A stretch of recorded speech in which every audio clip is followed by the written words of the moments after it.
Warning, this training is intended only for viewers that are ready for explosive musical growth. If you prefer to stay stagnant, confused, and don't want to reach your full potential, please refrain from watching. If you find yourself suddenly experiencing more clarity, confidence, motivation, and the courage to become the musician you're truly meant to be after this viewing, you may not hold me legally responsible. You have been warned. What's up? So nice to have you here with me today. I am absolutely excited for you to watch and take in this training that I've spent the last month and a half crafting. Today, we are going to be talking through the game plan, the path that you need to take in order to take yourself from wherever you are now, even if that's absolute beginner, to complete beast, complete unit on the keys and as a musician up here. And at the end of this training, you will understand the exact process that needs to unfold in order to get the cherished result that you would like to achieve. Whether that may be accompanying a singer with smooth and silky R&B neo-soul chords, or if that's being able to listen to a song and instantly perceive the chords that are coming at you and know what they are and how to reproduce those chords. Or perhaps you're a producer and your workflow and your craft isn't exactly where you would like it to be.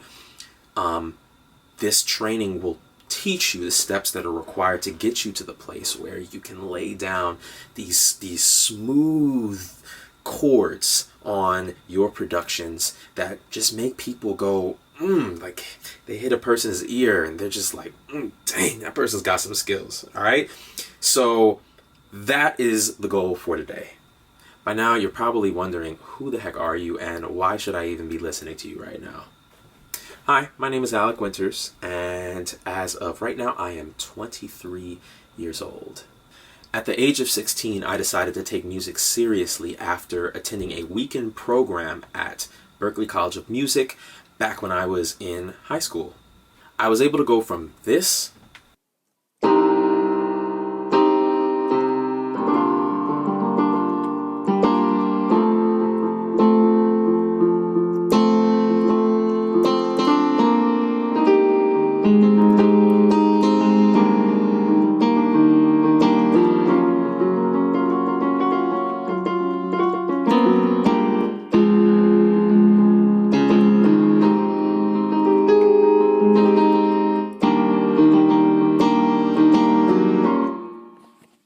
to this.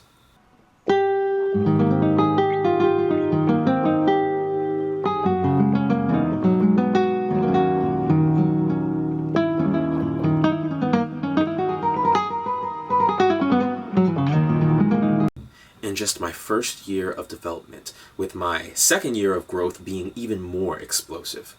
In just those 2 years, I set a foundation that would change the course of my life. It all started with self-studying and conquering the AP Music Theory exam alone and achieving the highest rating possible. Then it was getting into Berklee on a $20,000 scholarship. She goes, what are the notes in a C major triad? So I laughed, I'm like, and I was like, C, E, and G. And she's like, all right. How many sharps in key B? So I'm like, 5, A, B, C sharp, G.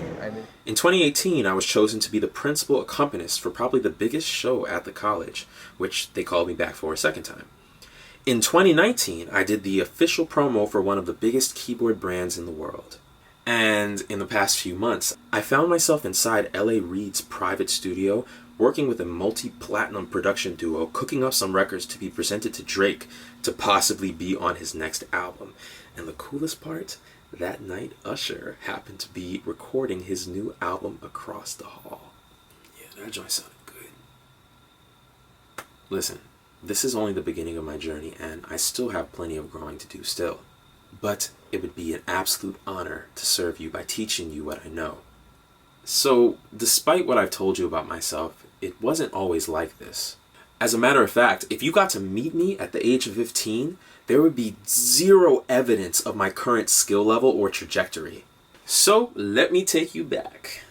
This was me at 5 years old. And I know, who couldn't love that smile?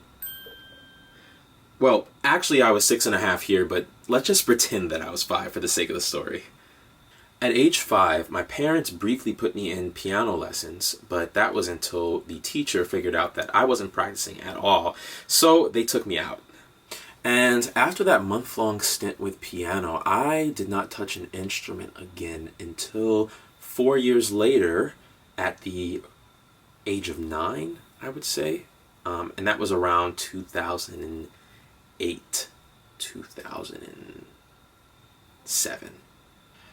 After my mom took me to an event at the school that she worked at where this jazz saxophonist by the name of Chanel Latimer was playing, I decided that I really wanted to play the saxophone.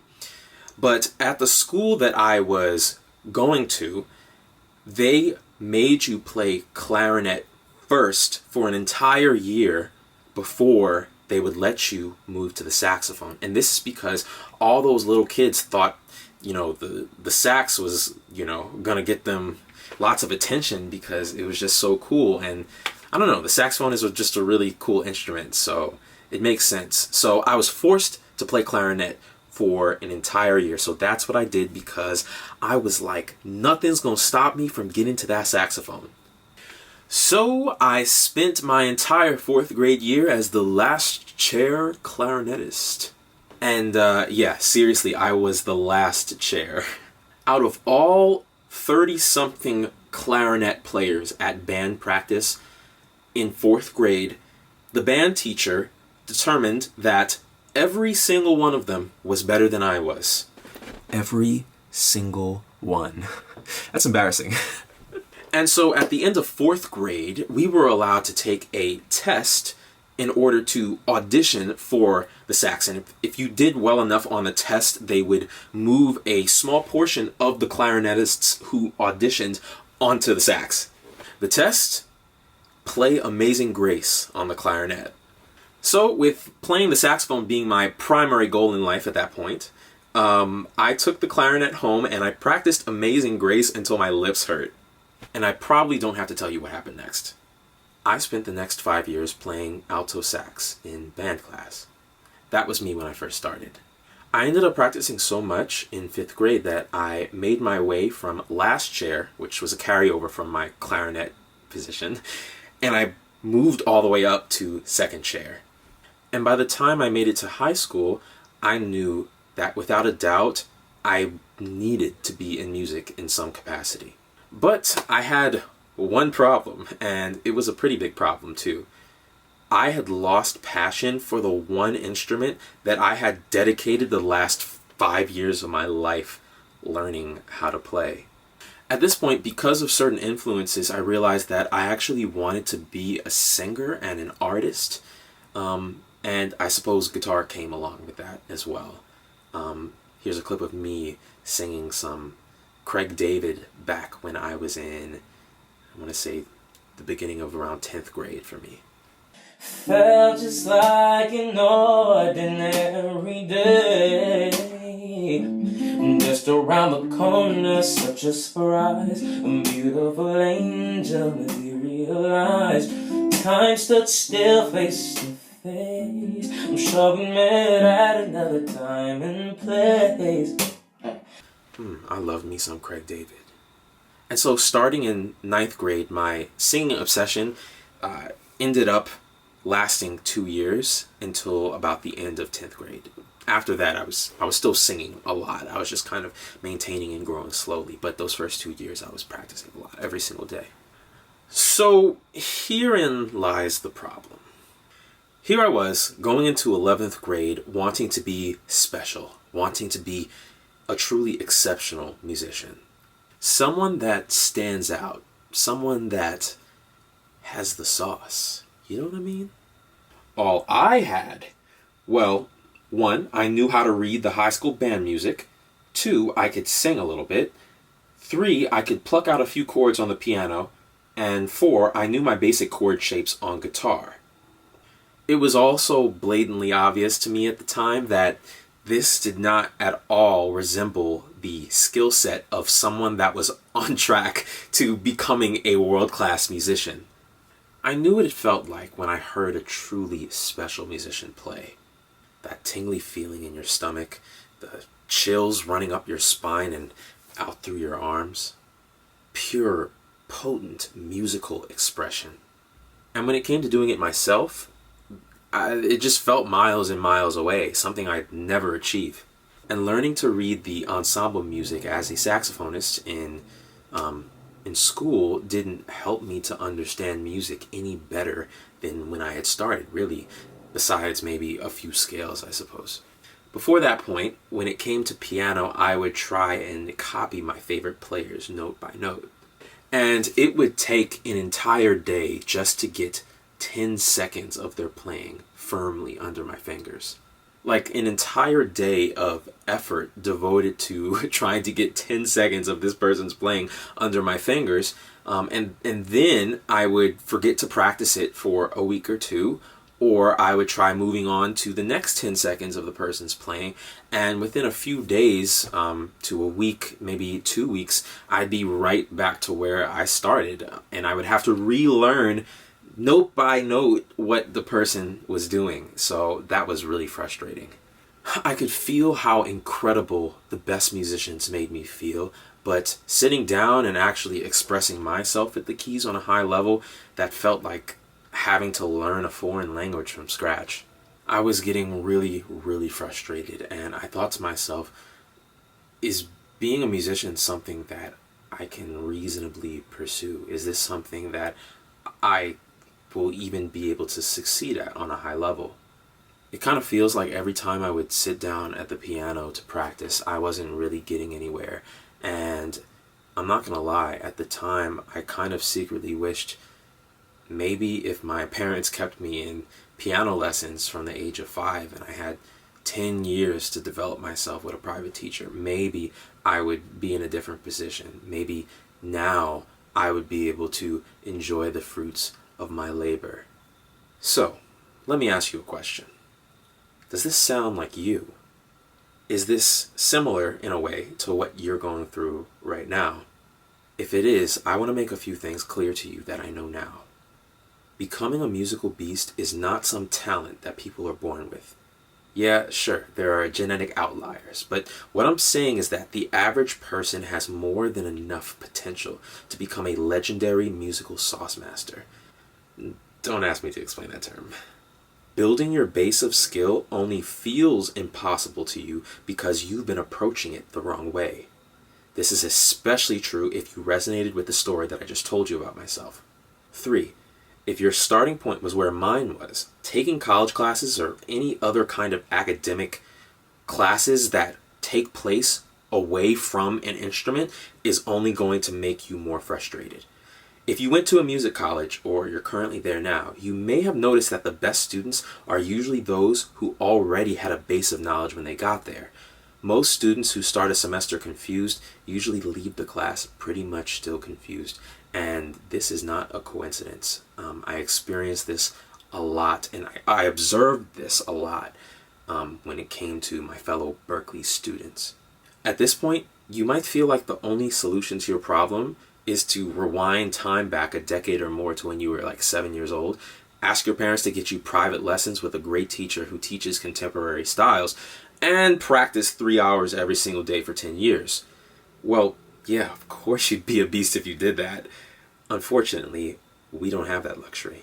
But what if I told you that it's possible to make 10 years worth of normal progress in just 2 years? Would you believe me? I want you to think of your favorite players right now, your favorite producers, your favorite songwriters. All the people that make you go, wow, I wish I could play like them, or wow, I wish I could create like them. Stay with me for a second. What if you could go from where you are right now to being in the same ballpark of musical skill as them in less than 2 years? If that were possible, would it reignite your passion for the craft of music? Well, that's exactly what I ended up doing. By the way, I hope this has been a good experience for you so far, because I am going to help you release yourself from everything that has been holding you back and truly get you to that next level that you've been seeking. So there I was at 15, almost 16 years old, with this deep, annoyingly persistent feeling that I was meant for more. But unfortunately, I didn't have anywhere near the level of skill that I needed to make that happen. I felt like I needed some way to catch up to all of the geniuses that had a 10-year head start on me. I basically needed a hyperbolic time chamber level transformation if I was going to make things right with myself. I don't know how many of you are familiar with Dragon Ball Z, but basically the hyperbolic time chamber is this room into another dimension where the Z fighters can train for 2 years, but only 2 days actually passes in the real world. So one day I had an idea.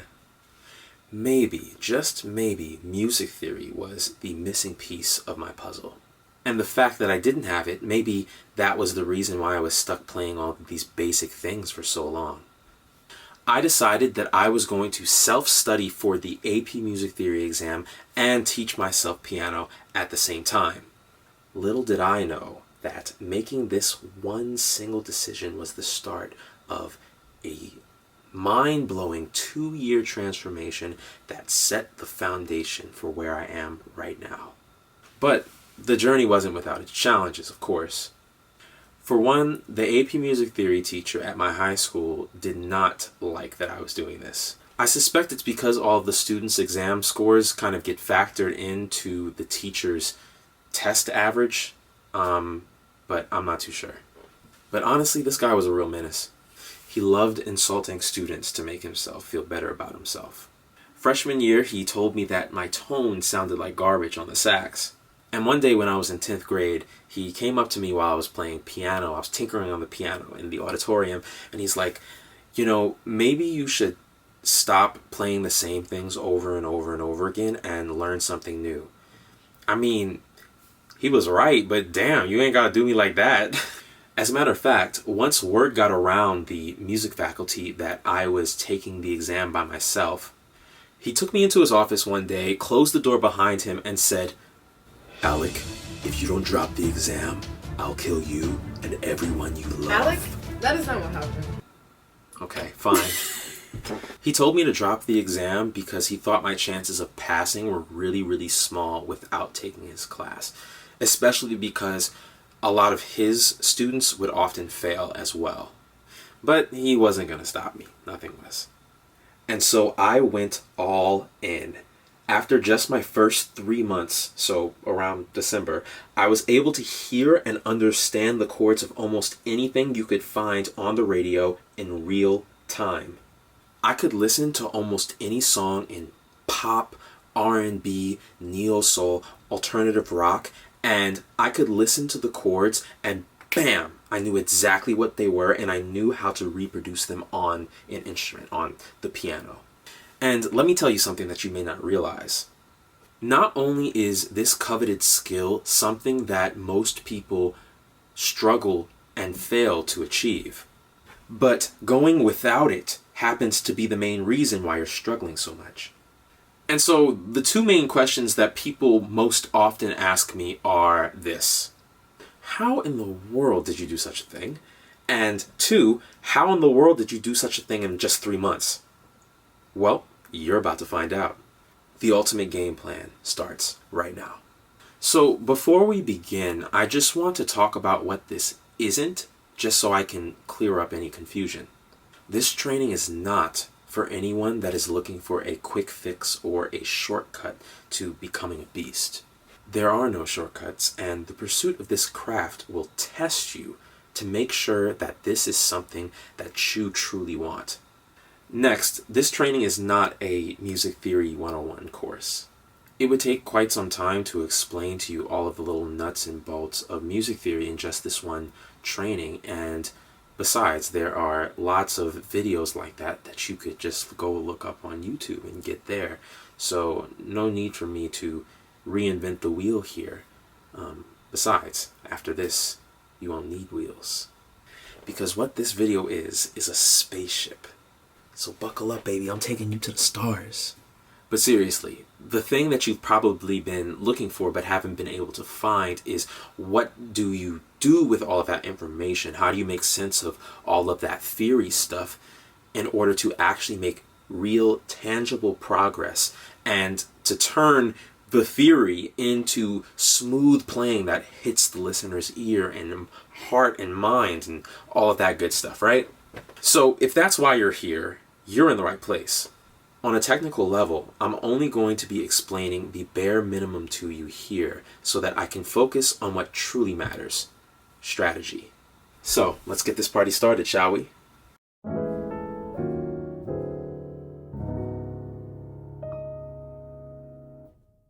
First off, let me make a case for exactly why becoming a killer musician is one of the best decisions you can possibly make in your music career. And when I say killer musician, I don't mean like a virtuoso or someone that has level 9,000 technical chops. I mean, yeah, of course you'll have to develop some level of that, but what I really mean is being able to understand everything that you hear on a harmonic level, developing a vocabulary that will let you express almost whatever you want, and being able to express the things in your vocabulary with intention and conviction so that when you play, people feel it. No, not just feel it, they feel it.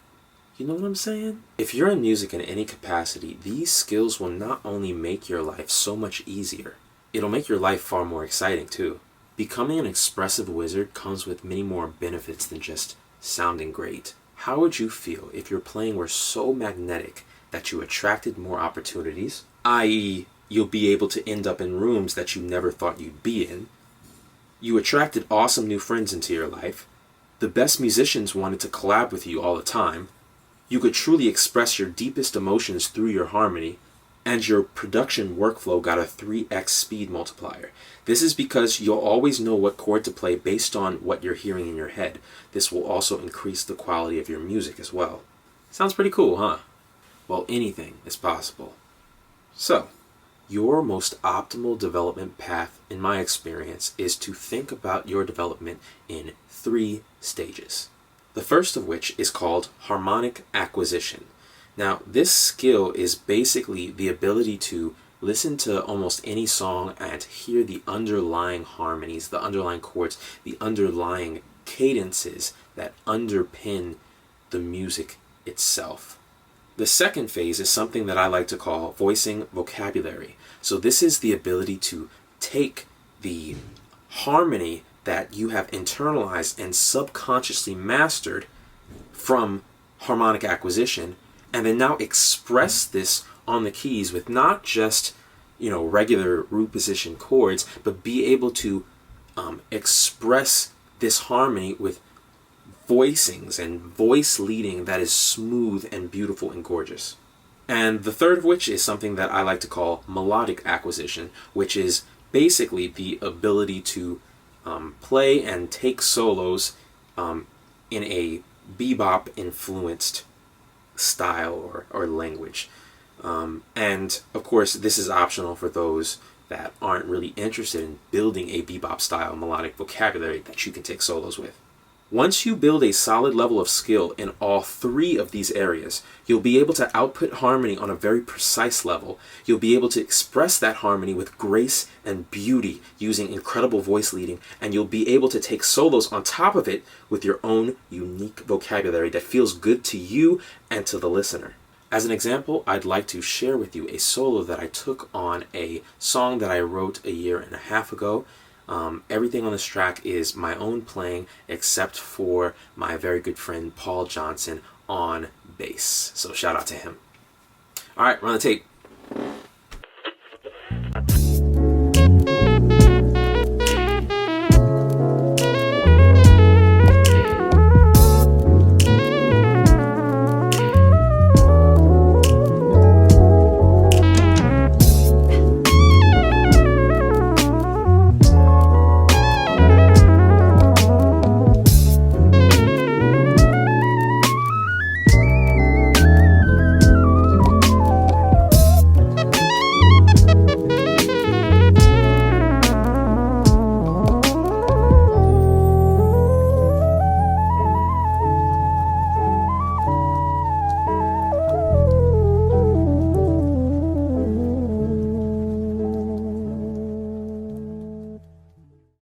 Let's spice it up a little bit.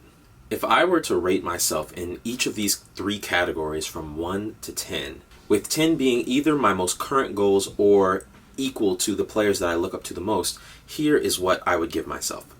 In harmonic acquisition, I'd probably give myself an 8.5. In voicing vocabulary, I'd probably give myself about a 7. And in melodic acquisition, I'd probably give myself about a 4. Now, I know what you're probably thinking right now. Alec, how do you sound so damn good if you rate yourself a 4 in melodic acquisition? And to that, I would say that the ratings have more to do with the size of the vocabulary in my arsenal that I have subconscious mastery over.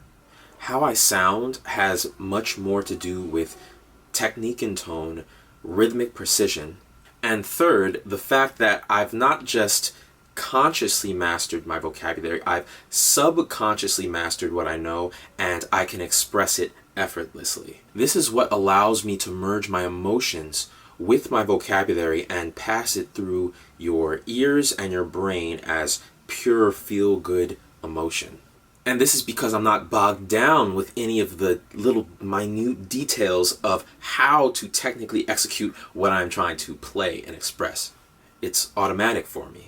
Even if I were to rate myself a 1 in any of these categories, subconscious mastery means that I can express what little I know in a way that feels good to the listener, even if it's just something as basic as a C major scale. And one other thing that's probably obvious here, that these are not fixed values. I took every single one of these areas from 0 to where they are now.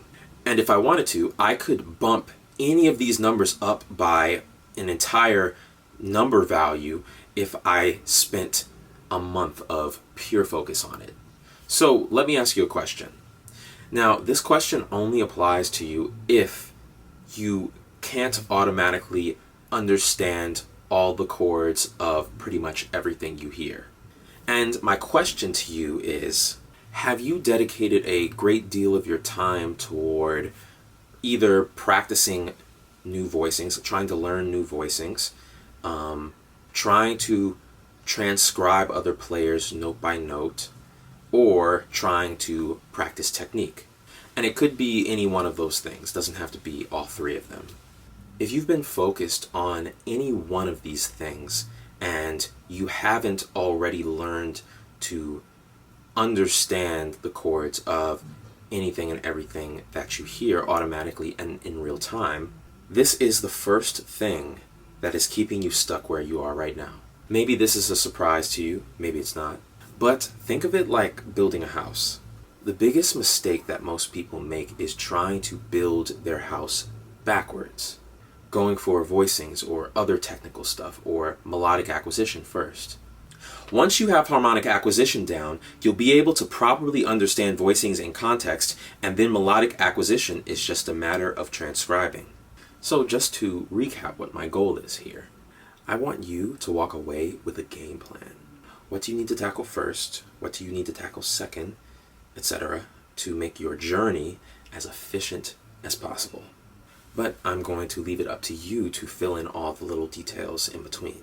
The greatest gift that I can give you in such a short training is to give you absolute clarity on what you need to go figure out for yourself. The very first thing you'll need to do on your journey, acquire harmony. Write it in your notes, scribble it on your wall, tattoo it on your wrist. Well, you don't have to go that far. But it is the single most important skill that you need as a musician, and your progress in everything else will be inefficient at best if you haven't acquired harmony first. So how do you know when you've acquired harmony? Here's a good test. When you're sitting out at a restaurant and music from the radio is being played over the loudspeaker, can you just passively hear and understand all of the chords in the song? If the answer is yes, then you have acquired harmony already. But if the answer is no, then every ounce of energy you have should be dedicated toward mastering this skill if you want long-term, explosive growth. Think about it like this. Trying to become fluent in music without acquiring harmony is like trying to navigate a map with no labels. How much more difficult would it be to take a trip if there were no town names, no street names, and no road names on the map that you were following? Incredibly frustrating, right? Knowing what the chords are at any given moment in a song gives context to everything else, and it helps you understand music at a completely new level. This is exactly what I was talking about in the intro. So how do we begin to do this? Let me give you a little 2-minute crash course. All of Western harmony at its essence is based on the major scale. If you take any starting note and you follow this pattern, you will get a major scale. Whole, whole, half, whole, whole, whole, half. This works from any starting note and gives us the 12 major scales. Simple enough, right? So this scale is actually much more important than just being do, re, mi, fa, sol, la, ti, do. It provides a framework for the harmonic language itself. If we build 3-note harmonic structures based on each note of the scale just like this, we get a unique triad attached to each note. Notice how each triad only contains notes of the major scale that each key is based on. This is called diatonic harmony, the way that we most naturally harmonize a scale. So for example, if we are in the key of C, the following structures are created, and the base palette of harmonic sounds will likely come from this group of chords. Think of this as being quote-unquote in the box chord choices in a song, if you will. But even if the key of the song is not C major, these laws will still apply regardless, and the note names just shift relative to the key that you're in. Notice how in each of these cases, the root of each chord simply follows the major scale. Since the major scale being present in both of these sequences is a constant, how about we just drop the letters and put numbers instead? 1 representing the first note of the major scale, 2 representing the second note of the major scale, 3 representing the third note of the major scale, and so on. This is the foundation of the language of harmony, a location inside the key combined with a particular chord structure. And so when I'm hearing the chords in a song, this is the language that I'm speaking to myself. 1 major, 2 minor, 3 minor, 4 major, 5 major, 6 minor, and 7 diminished. Each one of these labels represents a specific sound, a distinct harmonic flavor that I can hear and understand with my ears and my brain alone.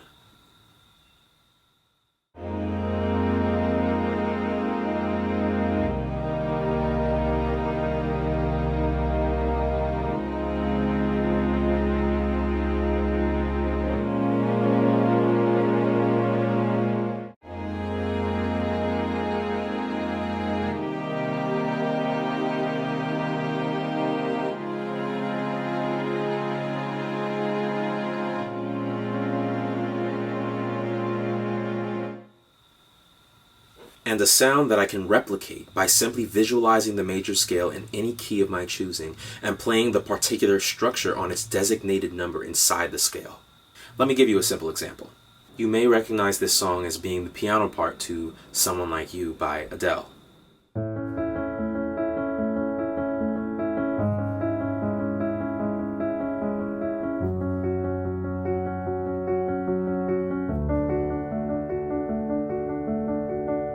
You could ignore the inversion for now. Functionally, C sharp minor over G sharp is just the same as C sharp minor. If you can figure out what key a song is in, or its relative major if it is in a minor key, that's all you need. From here, I would simply write out the notes in that major scale and compare that up against the chords, translate the notes into numbers, and carry over the quality. This is what we call the quote-unquote functional name of each of these harmonic sounds. We do it like this because all harmonic functions sound exactly the same across every single song. As in, a 6 minor will always sound like a 6 minor, and a 4 major will always sound like a 4 major, and so on. Cool, right? On the other hand, if we tried to name harmonic sounds based on the note names of their root, then this would only result in confusion. The chord G major would sound like 1 major in the key of G, 4 major in the key of D, and 5 major in the key of C. Often you'll also see the 7th chord versions of these diatonic chords being used. 1 major 7, 2 minor 7, 3 minor 7, 4 major 7, 5 dominant 7, 6 minor 7, and 7 minor 7 flat 5, also known as half diminished. So this brings us to the first key exercise in acquiring harmony. Master this sequence in every single key until it is deeply ingrained in your muscle memory.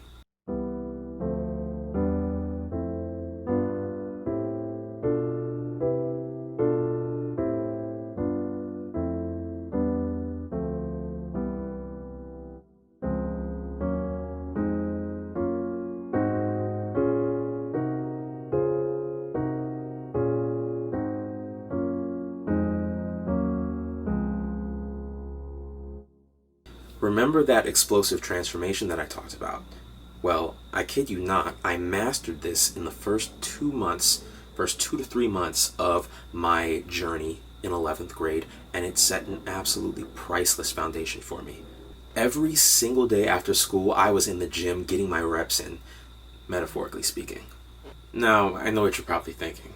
Alec, that seems really boring, and it just feels like that would be a complete waste of time. Oh, on the contrary, my friend. Mastering this exercise is probably the greatest course of action that you can possibly take right now. What I'm about to say right now might seem a little controversial, but I feel like one of the problems with musicians is that we don't train as hard as athletes do. The moment you treat yourself like an athlete and you train like an athlete in music is the moment that you realize that becoming world class at this craft is completely in your control. You know all the stories about Kobe showing up to practice early to shoot threes for several hours before practice even starts? Train like that and you'll get results. So take great care to master that one exercise, and now we are on to game plan part 2. Let's go. Secondary dominance and modal interchange. All chords aren't created equal, but all chords have a purpose. That's why it's called functional harmony. I like to think of functional harmony as having 3 main categories. Diatonic harmony, which I've already introduced you to, secondary dominant harmony, and modal interchange. If you understand all 3 of them, at least to a degree, then you'll understand the purpose of 95% of all chords. Because for every chord that you hear, there's about a 95% chance that it falls into one of those 3 categories. Here comes a 2-minute masterclass starting right now. Alright, first let's tackle modal interchange. Simply put, modal interchange chords are diatonic chords borrowed from parallel dimensions. I mean modes, in order to create an emotion or a feeling that you would not be able to create just by using the chords from the main key of the song. And I kind of say parallel dimensions on purpose because that's kind of what it feels like sometimes. So let's say that we are in the key of G major. These are the diatonic chords from the key of G major or its relative minor, E minor. As you can see, here are the notes of the G major scale labeled 1 through 7 with their natural diatonic chord qualities attached to them just like we've already discussed. One of the first places that you should learn to borrow from would be what we will call the parallel minor, in this case being G minor, which contains the same diatonic chords as its relative major, B flat major. Now I'm going to play you a progression that contains one of these borrowed chords so that you know what it sounds like. Let's do G major 7, E minor 7, E flat major 7, and F13.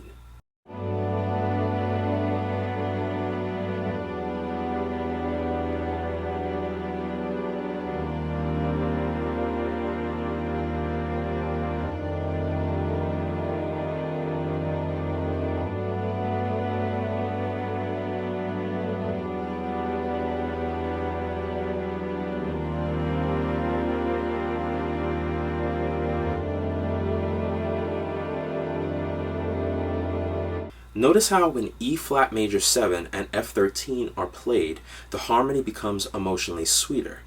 This is the power of modal interchange. Now for secondary dominance. While modal interchange is about using chords that are borrowed from completely different keys, secondary dominance are about infusing tension into chords that are already in the key to move to other chords also inside the key. Let me explain. 5-to-1 is the most powerful resolution in music. This is what it sounds like. But this 5-to-1 relationship doesn't just have to be literally the 5 chord moving down to the 1 chord. It also exists in other places within the diatonic palette, like 6 to 2, 3 to 6, or 1 to 4. All you would have to do is place a dominant chord a perfect fifth above the diatonic chord that you would like to resolve to, and you get a secondary dominant chord. Consider this progression: F major 7, E minor 7, A minor 7.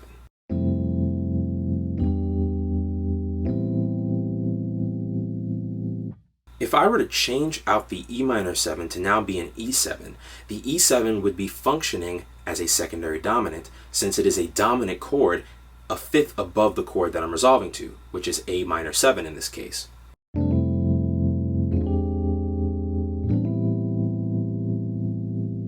Do you feel how good that extra added tension sounds? So, the second step of your master game plan will be this.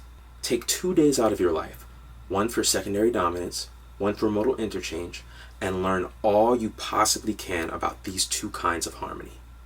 At this point, you may not understand where I'm going with all of this, and what's the point of me telling you to go study? Couldn't you have just done this on your own? Well, the truth is, true fluency is something that needs to be achieved mostly alone, as in time spent practicing by yourself. But on the other hand, if you're confused about what needs to be done to get there, then you're never going to take action anyway, right? And that's why when you know exactly where to focus your energy and in what order, everything becomes crystal clear. And speaking of becoming clear, the third step in the game plan is quite simple, actually. All you have to do is take songs that you're already really familiar with and deconstruct their chord progressions using the knowledge that you've built up in game plan steps 1 and 2. So let me make this super clear for you. If you would like to acquire harmony really fast, here's exactly what you need to do. Write this down. 1. Master the diatonic sequences in every key until the muscle memory is automatic. 2. Spend time trying to understand the basics of secondary dominance and modal interchange. And 3. Take the songs you already listen to on a daily basis and master their chord progressions in every key.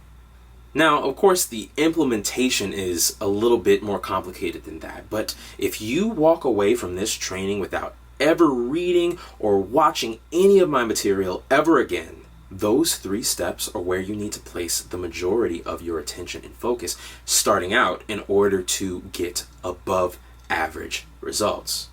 I cannot stress this enough, the fact that if you acquire harmony before doing anything else, you will cut through the rest of your journey like butter. Sometimes I feel like I sound like a news anchor when I'm speaking in front of a camera. This just in, we have a special report coming in live from Chord Academy LLC. If you follow these 3 steps, I'll give you a few more seconds to write that out.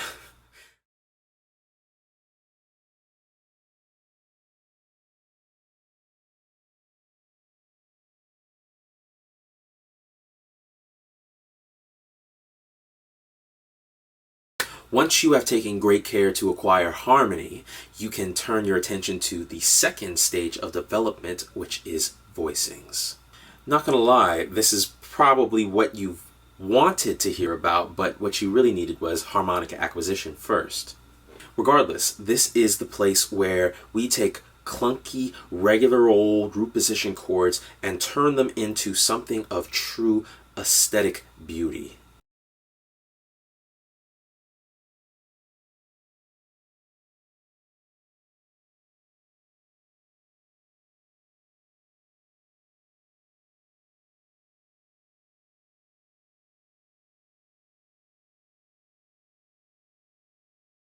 Have you ever heard of a concept called inversion? It's what happens when you take a chord and switch around the notes in that chord so that they are in a different order. As you may already know, this is a C major 7. This is called root position. It's called first inversion when the 3rd is in the bass. It's called second inversion when the 5th is in the bass. And in the case of 7th chords, it's called third inversion when the 7th is in the bass. And this happens to be the mechanism by which we achieve the main goal of the second stage of development, voice leading. Here's the thing.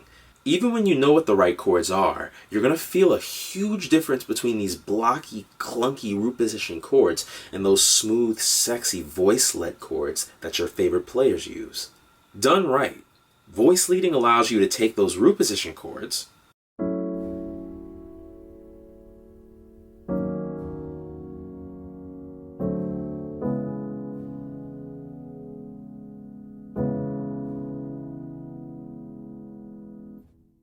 and turn them into something more like what I'm about to show you. You may recognize these chords as being the chords to the song Take You There by Her.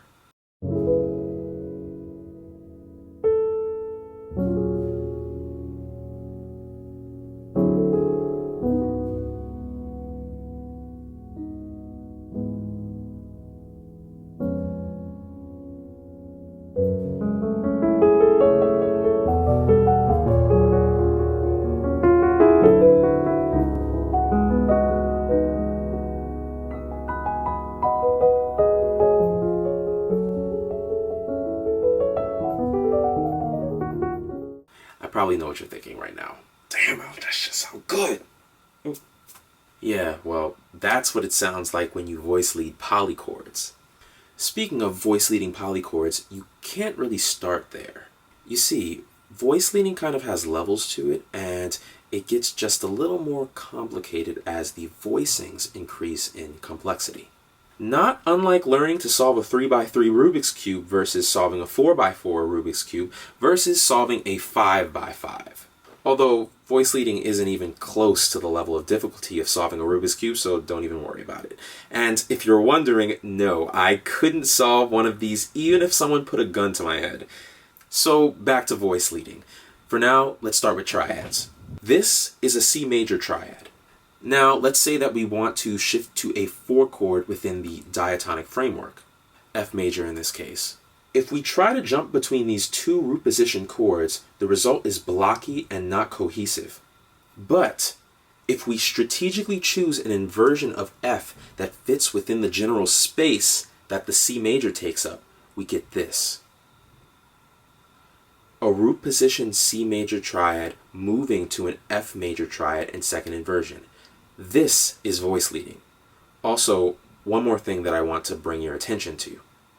See how the C didn't move at all between the voicing of C we used and the voicing of F that we used? This is called a common tone. It's one of the main things that makes voice leading sound so pleasant to the ear. Let's take it one step further. If we were to add a B to the C major triad and an E to the F major triad, we would get a C major 7 and an F major 7 respectively. Let's remove the fifth of these chords. Why? Well, that's because in a 7th chord, the fifth is optional. You don't really need it because it's implied whether or not it's actually there. This has to do with the overtone series, which is kind of beyond the scope of this training, so don't worry about that. We're left with the root of the chord and then the 3rd and the 7th. These two notes here, we refer to them with a special name. They're called guide tones, and they are the only 2 notes in a 7th chord besides the root that are mandatory to maintain the harmonic integrity of a 7th chord. If you see a C on the bottom of a chord, and then there's an E and a B, there's no doubt it's a C major 7. Let's say that I want to go from C major 7 to F major 7 using only guide tones instead of root position guide tones like this. We would simply change the bass note to F, and then I would move the B down a diatonic step to A while the E stays constant. Common tone, remember?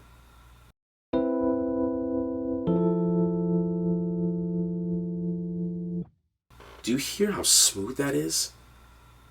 One step further. Let's add the 5th back into the chord. This is where it really starts getting good. Now we have the full 7th chord structures. How do we voice lead these so they sound smooth? A textbook would give you voicings like these, inverting the entire structure like this. While these are great for rootless voicings in jazz, there's a way to get this to sound a lot cleaner. Instead of looking at this as a C major 7, I want you to instead look at it as if it's an E minor triad over C in the bass. Now we can simply invert the top structure like this and get 3 different positions of C major 7 if you count root position as well. Now let's take a look at F major 7. Instead of looking at this as an F major 7, we can look at this as if it's an A minor triad over F in the bass. To get all the positions of F major 7, all we have to do is invert the A minor triad just like in the previous example. So using these principles, how do we voice lead from C major 7 to F major 7? All we have to do is simply change the bass note from C to F, and then voice lead the E minor to the closest inversion of A minor, just like this.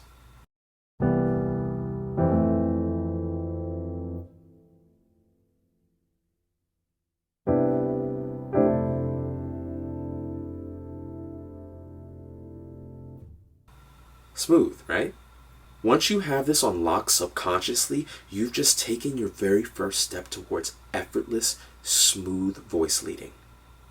So, step 4 of the game plan, master this principle with all of your 7th chords.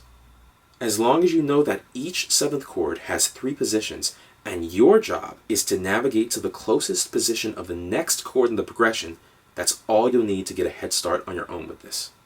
Alright, moving on to step 5. This one really requires a bit more explanation, but given the amount of information that I've thrown at you so far, I think it's best to keep this one short. Using regular root position voicings for dominant chords sucks. And if you want to make them sound amazing, you'll have to master a technique called A-B voicings. Let me put it like this. If you don't learn at least this technique to start with, all of your dominant chords will always tend to have a Sesame Street kind of feel to them. Listen, I love Sesame Street just as much as the next 90s baby, but we want our playing to have a sexy kind of aesthetic edge to it, right? Let me show you the very first A-B voicings that I ever learned back in my first year. The first looks like this. We can call this a C13, and most naturally it would resolve to an F major 7 like this. Remember, we're dealing with a secondary dominant here, so it usually resolves down by 5th. The second voicing looks like this. We can call this a C7 sharp 9 flat 13. Most naturally, this voicing would resolve down by 5th to an F minor 9, or an F minor 7, or an F minor something. Please don't be intimidated by the obnoxiously long name.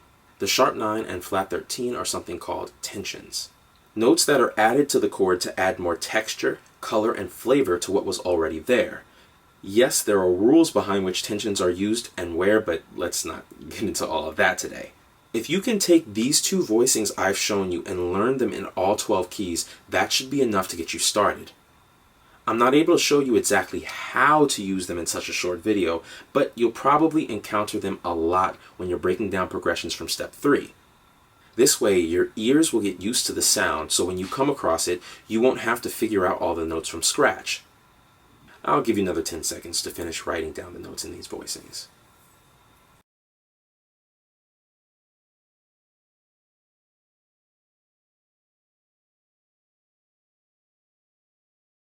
And finally, step 6. Take for instance this clip of me playing at a piano shop last week with my dad and my sister. Pay close attention to what I'm doing in the right hand.